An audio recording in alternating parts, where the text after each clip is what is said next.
Hey, it's me. I've been building towns and making characters, so let's break down world design and how to make an open world that doesn't feel so dead and lifeless and boring and stuff.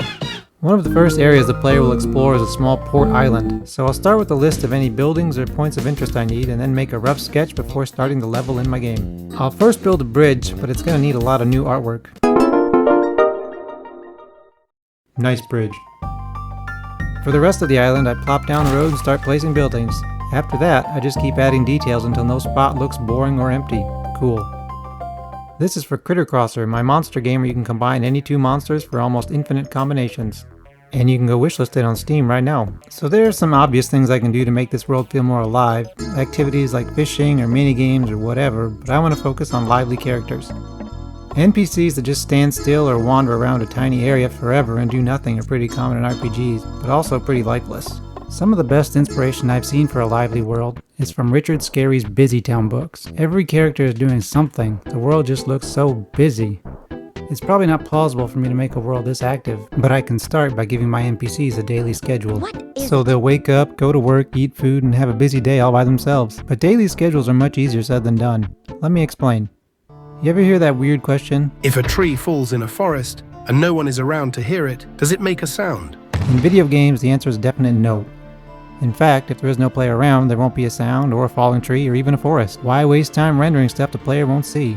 NPCs are usually the same. If the player is not around, usually they aren't doing anything. And by not doing anything, I mean not even existing. This is done for performance, so most games simply remove any NPCs that aren't nearby. For daily schedules, we need NPCs to exist that are far away or in other levels. What I need is a low power mode for NPCs that are off screen and a low detail mode for levels that are not currently loaded. I think I can solve both of these issues with flow field pathfinding, which I will use for both moving NPCs around and for level data. Pathfinding is the process of getting from point A to point B. The simplest form of pathfinding is to just point towards your destination and go, but this quickly stops working when there are obstacles in the way. Let's start with a grid, black tiles or walls. Flow field pathfinding starts by calculating the walking distance from the destination and expanding outward. This grid, or field of numbers we've created, is called a distance field. From the distance field, we can have every tile look at their 4 neighbors, or 8 if you want diagonal movement, and point towards the tile with the lowest value. We have now turned our distance field into a flow field. Now, no matter what tile we are on, the flow field points the path to our destination. Back in my game, we can take common destination points like doors, beaches, benches, or whatever and create a flow field to that destination. Our NPCs can then pathfind with the flow field at almost no performance cost. Speaking of performance, the FPS started to drop around 200 NPCs using a flow field. But if I make a low power mode for the NPCs and disable most AI and collisions,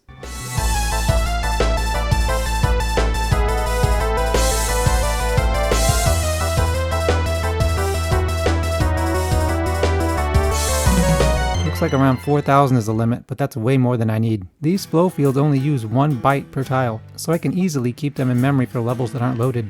So now NPCs will continue walking exactly as expected whether you're in the same level or not. NPCs going diagonally looked really dumb, so I tried adding diagonal movement, but the flow field either heavily favored straight movement or heavily favored diagonal movement.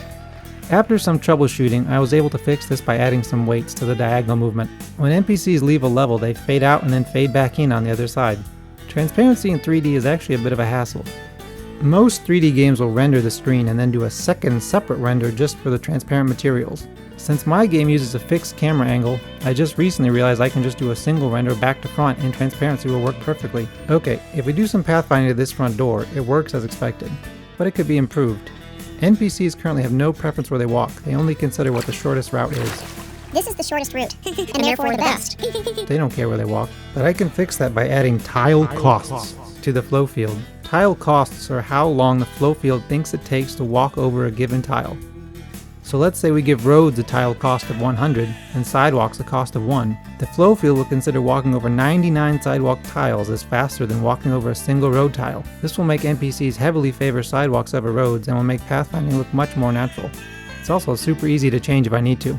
Here's a before and after. Blue is new. Notice how the old one climbs over lots of obstacles. Besides just walking, the NPCs also do stuff like delivering packages, dropping trash, playing fetch, or drawing chalk pictures. These small things make the world seem more lively, and even if the player doesn't directly see the NPC perform the action, they will probably still see what the NPC left behind later.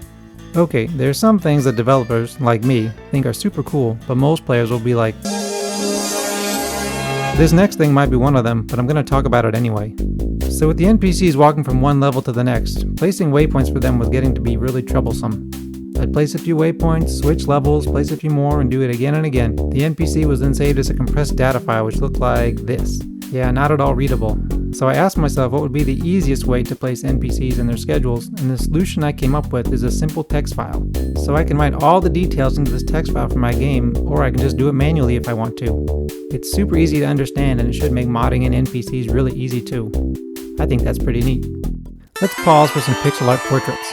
This is just my personal preference, but I do not like art that makes human adults look childish or like caricatures. I just can't take any adults seriously when they look like kids. As a result, I took the extreme opposite and made my portraits look as uncaricature-like as possible. But as many of you pointed out, they don't match my game style at all. So I tried for a semi-realistic or American comic art style, and the first portrait was okay, but I made two more and the style kinda grew on me. So does it match the game well enough? Let me know in the comments if I should change the style more. The old human sprites were also pretty stiff looking, like a base 3D model or something, so I tried to give them a little more attitude. I know I just said I dislike cartoony art, but for some reason my brain sees tiny pixel art more as a diagram, kinda like a signpost guy. And at this low of a resolution, the only real way to draw realistic proportions is to do this faceless kind of thing, which I find unpleasant. Speaking of redoing art, these blocky Minecraft looking trees have been on the to-do list for ages. So I drew a round shape, added some leaves, and here's another, and another, and another. Some of these trees are pretty big. Like in terms of tile sizes, some of them are like 4x8 tiles. That's pretty big. Ah! Here's a before and after of an area that has a lot of plants.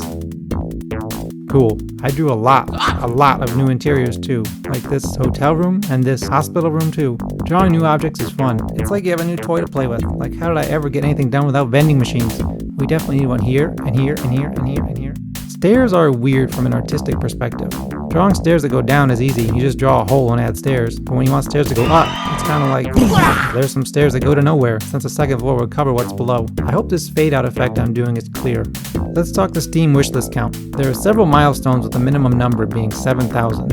If you don't get to 7,000 wishlists, that means your game will likely launch and no one will notice. I would like to not do that, so I'm going to aim for 100,000 wishlists as a realistic goal and 300,000 as a hopeful goal. I had 0 wishlists when I uploaded my last video, but I'm currently sitting at 44,000 wishlists. I'll start tracking this number at the end of every video like I do with subscribers if you watch that far. Okay, I think I've said everything I want to, but there's a link in the description if you want to go wishlist.